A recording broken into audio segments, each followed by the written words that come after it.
Over the weekend, President-elect Donald Trump hosted several groups of Republican lawmakers at Mar-a-Lago to talk about his agenda and how they might be able to work together to accomplish their respective goals. Among the groups that were there to meet with the president was House Freedom Caucus members, which has had a significant impact in the House as a result of the GOP's razor-thin majority in the chamber.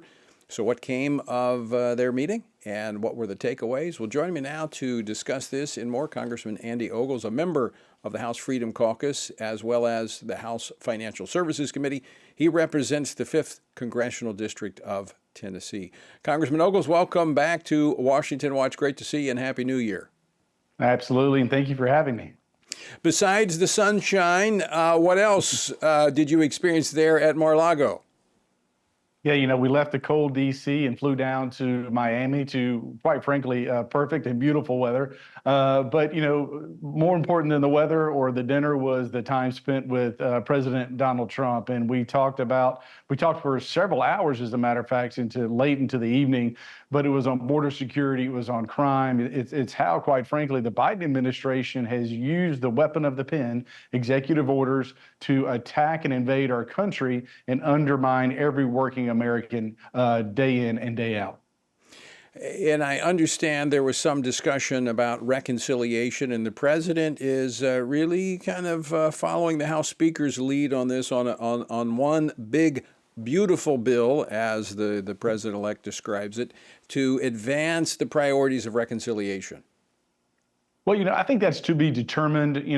Donald Trump is strategic. I think he wants to deliver some quick wins for the American people. The election was a mandate to secure the border, to, again, attack crime, to get these folks here that are illegally. We know we have murderers here. We know we have terrorists here. We need to go find them. We need to deport them. We need to get them out of our country.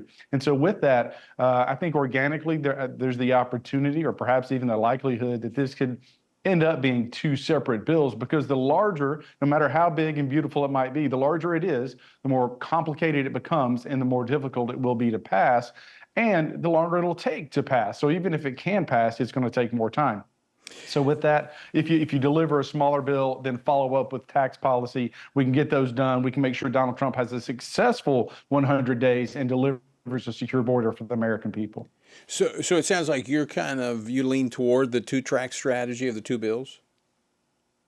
Well, again, I would like to see us get something done in those first 100 days. And so understanding how the sausage gets made up here by putting border security with some strategic cuts together in a package, again, addressing the debt ceiling, we can move quickly, much more quickly than we can if everything is in there. And then, quite frankly, once you have one big, beautiful bill, it ends up typically getting filled up with a bunch of nonsense and pork, which obviously, I currently rank as the most conservative member of Congress.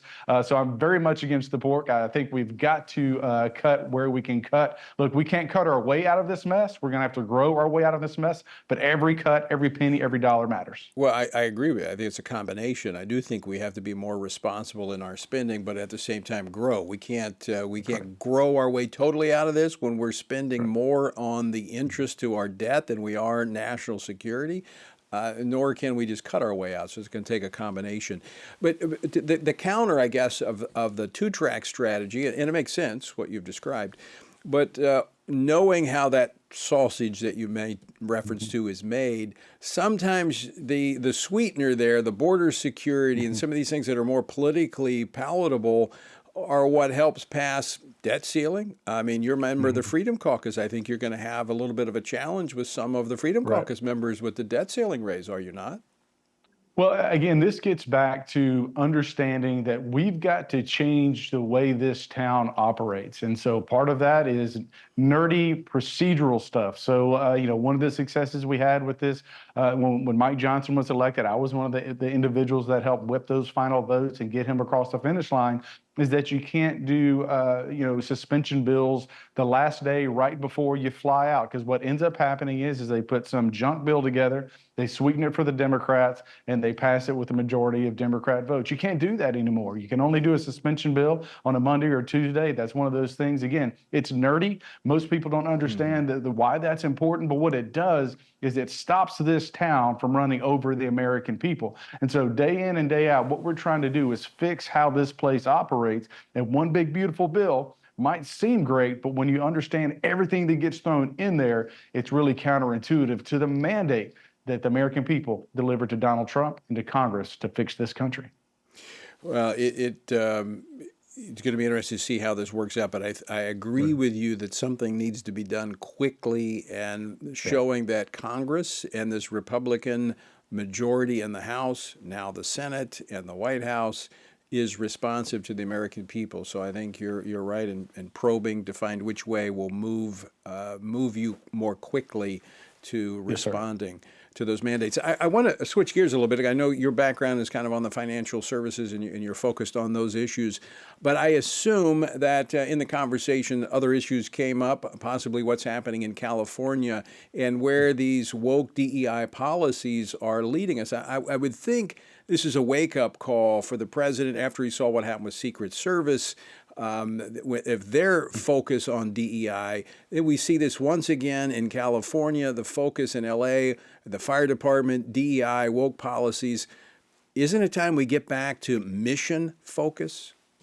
Oh, absolutely. And, and it's unfortunate. I mean, a lot of times when individuals like myself are attacking these woke policies, sometimes it may be labeled as political rhetoric, right? But which we've seen and what's unfolded with the assassination attempt with Donald Trump, DEI and woke policies were to blame. When you look at the wildfires that have taken over California, billions of dollars worth of damage, you have individuals in the fire department who aren't capable of doing the job. It's completely DEI. There's a picture that I saw on X, whether it was real or not, I don't know, but it's this fire hydrant that's very elaborately painted with rainbow colors. And in the background, this entire subdivision is burning to the ground. And that was kind of emblematic of what's happening in California. And you have states like Tennessee, like Florida, like Texas, that have become a destination for individuals like California, New York, New Jersey, et cetera, because they're political refugees. They're tired of the nonsense. They just want to be left alone. They want to live in God bless America. And you have certain states like California that are doing everything they can to undermine our values and, quite frankly, the family. And we've had enough. I think the American people have had enough. And look, I'll be honest with you, when Donald Trump won every single swing state, that was the wake-up call. That should be the message to the Democratic Party. You've screwed up. You went way too far left. You better find your roots, get back to who you supposed, and tell the American people that you are, because right now you're lost in the wilderness, and the American people are going to make you pay for it. Politically, that is absolutely correct, and we're seeing that. I think that this last election was a reflection of that.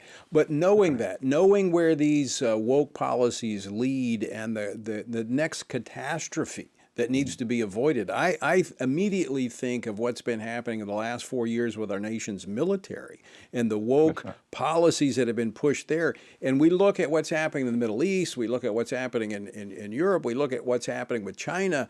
I hope that we can get a handle on the military and do a course correction before that next crisis comes.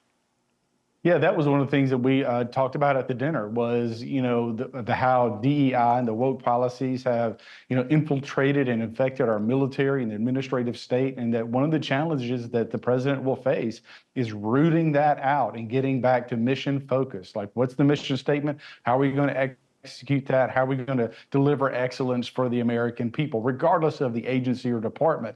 And as you say, we've lost our way. The leadership in the military has lost its way, and part of it is priorities too. We spent more money in Ukraine than we spend for the entire budget of the United States Marine Corps. And look, if I have to choose between our men and women in uniform versus any other military, I'm going to choose America first. That's not rhetoric. I'm not trying to be harsh, but we're overfunding Ukraine while we're not funding our Marines. That right there is offensive. It's criminal. We got to get back to making our military the top dominant predator on any battlefield, wherever they are, whatever the landscape is. And right now, I don't know that we have that status, but Donald Trump is going to fix it, and we will continue to be the economic top dog the military predator. We will be the country that will lead the hemisphere. And that being said, the kind of segue to Greenland, why would Donald Trump talk about Greenland and maybe make Denmark upset is because you have these countries that are allowing China to have access to these precious